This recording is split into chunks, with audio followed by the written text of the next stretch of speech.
Simple is simplify processes, amplify results. Simple is.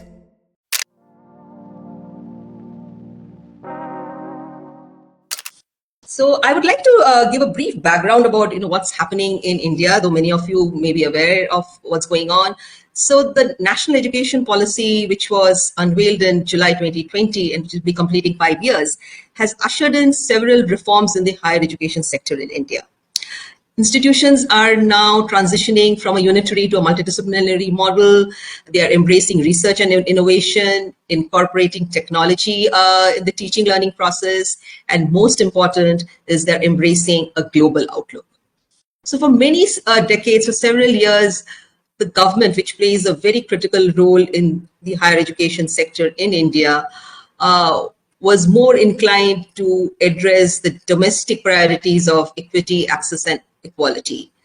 Internationalization was definitely not a priority anytime, was not at all a priority at that time. But over the last 5 years, we've seen a distinct shift of how government is also harboring aspirations of institutions, emerging as world-class institutions, and how India can emerge as a global education hub. It is important to realize that, again, India had the distinction of, many institutions would often go and, go on these visits and sign MoUs. And they were, being stacked somewhere, and these were generally very inactive. But very interestingly, we are seeing over the last 5 years that there is a change in the narrative. People have realized, senior international officers, those that are responsible for internationalization, the senior leadership at institutions are talking and realizing how important it is to have a more strategic outlook in forming, partnerships and entering into partnerships. At what stage do we really need a memorandum of understanding? Because even I work with a few private universities, and there is a tendency that when I meet a new partner university is to, tendency is to ask them, shall we get into shall we first do a MOU? But if the partner university is a mature one, they definitely will redirect you to another direction. They would like to spend time knowing the partner, understanding, where are the synergies, what are the common interest areas. And that is definitely a time-consuming process. You need to understand, what the institution's, mission is. First, you have to understand your own institution. It's important for the person who's driving internationalization at an Indian institution to do an own institutional audit. Understand, what are the strength areas, where have partnerships worked, where have partnerships not worked, and do a similar analysis of the foreign partner institutions, strength areas, weakness areas, what would work, what would not work. Because without that, a partnership cannot be successful.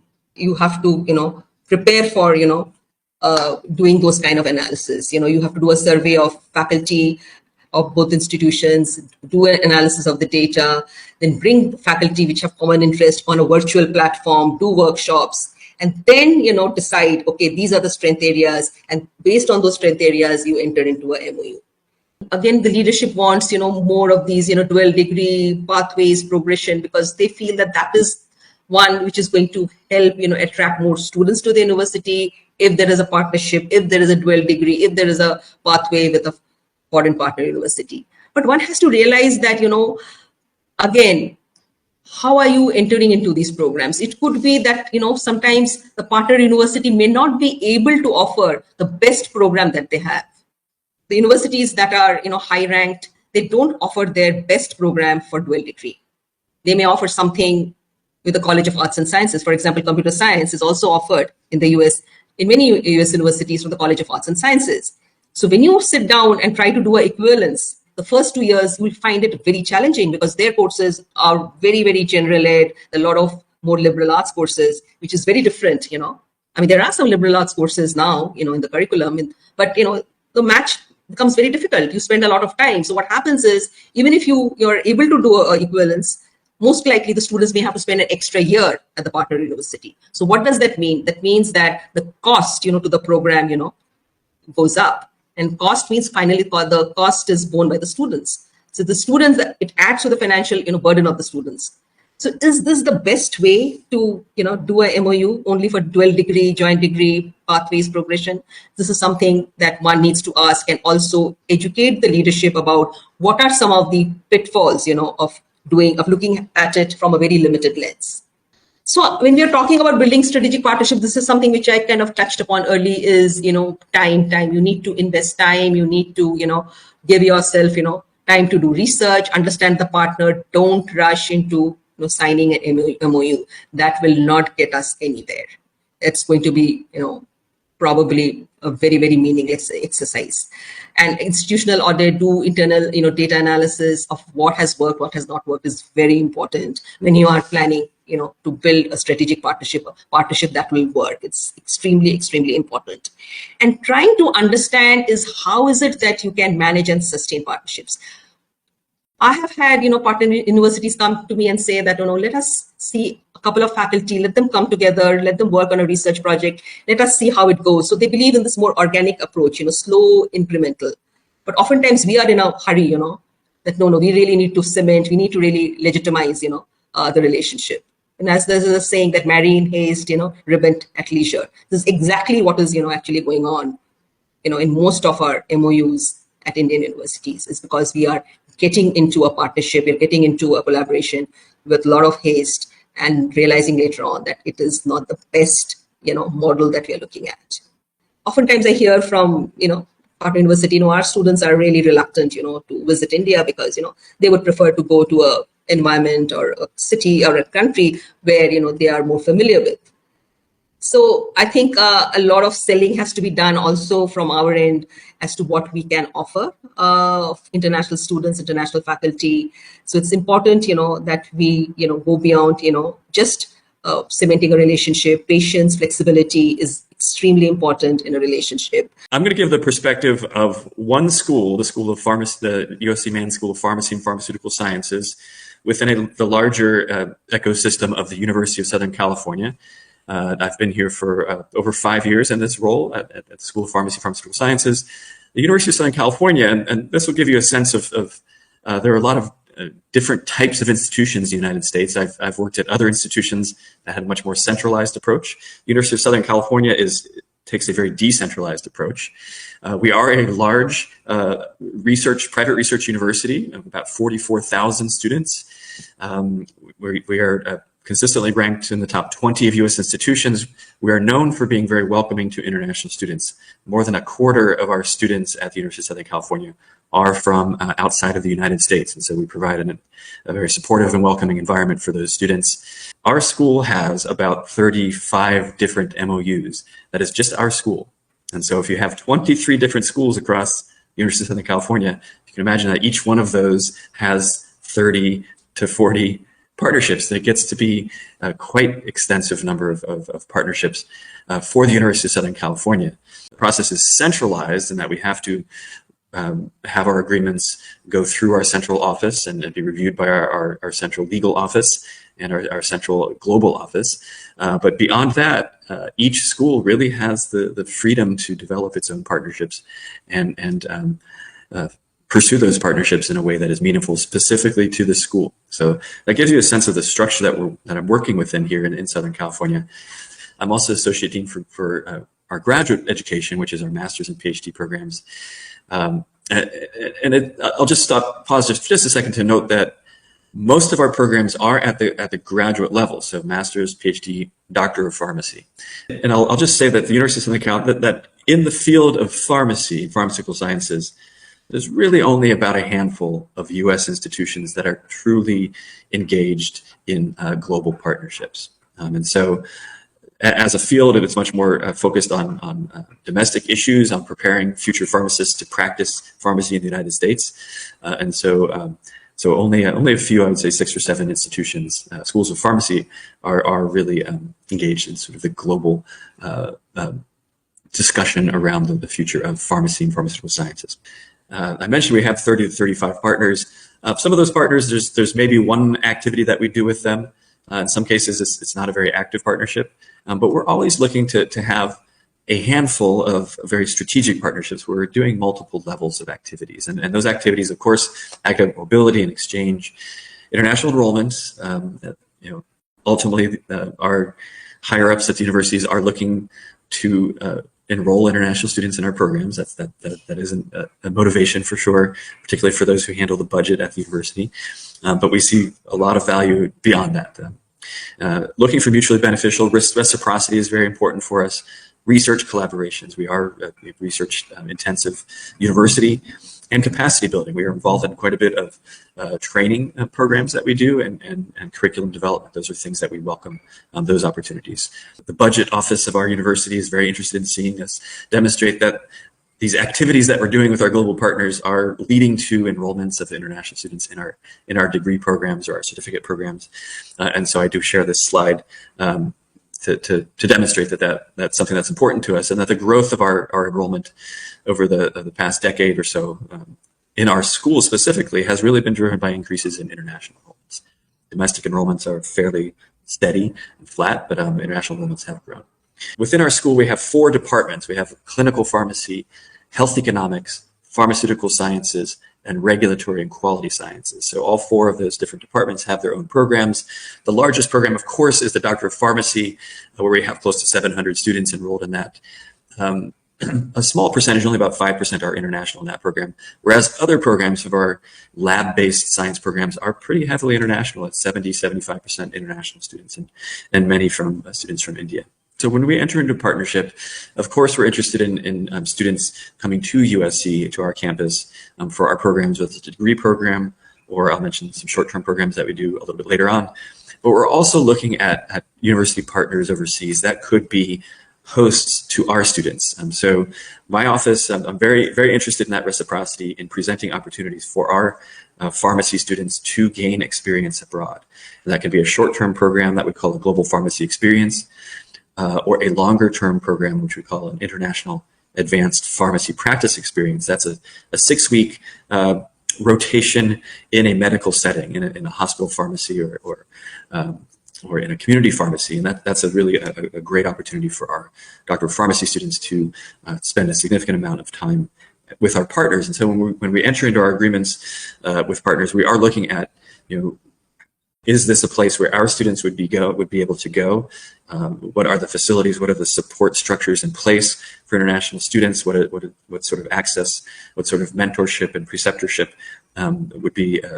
could be arranged by our partners? So those are things that we're examining as we look at partnerships, at entering in partnerships, because that reciprocity is very important for us. We do not have reciprocity with every partner, of course. But as you can see, I listed some of the universities here, and in India, we've tried to get more of our students going to India. That's still a work in progress, but we do have a student going out next year. That's a quick slide, just shows you that since post-COVID, since travel was permitted once again, we have seen growing interest in gaining those international experiences. And when you look at our field, which is a healthcare field, there's certainly a lot to be shared globally, a lot of shared challenges. When you look at infectious diseases, when you look at the supply chain issues, production and development of new drugs and new therapies, new medical devices, and looking at the regulatory frameworks around the world. These are all things that are shared challenges, and having a global dialogue around those issues is very important for our students and for our faculty. We've worked out with our partners a couple of different opportunities, and these are opportunities that are only open to our partners. So these are not open at large for enrollments, and the signature program that we do is the International Student Summer Program, where we bring about 100 students from around the world to our campus for 1 month in the summertime, July, typically for an integrated curriculum that focuses on science, clinical pharmacy, and regulatory science. Students work in groups. They form friendships that last a lifetime across the different countries and different institutions. And so that's kind of our signature program for academic mobility, bringing those students in for a month. One thing we learned from the pandemic, though, is that for many students, doing an online experience can be very meaningful and very impactful, and is really accessible to students who might have other commitments at home, or for financial reasons can't travel, or for visa reasons. And so we do a shorter version of that summer program in the winter time, typically late January, early February.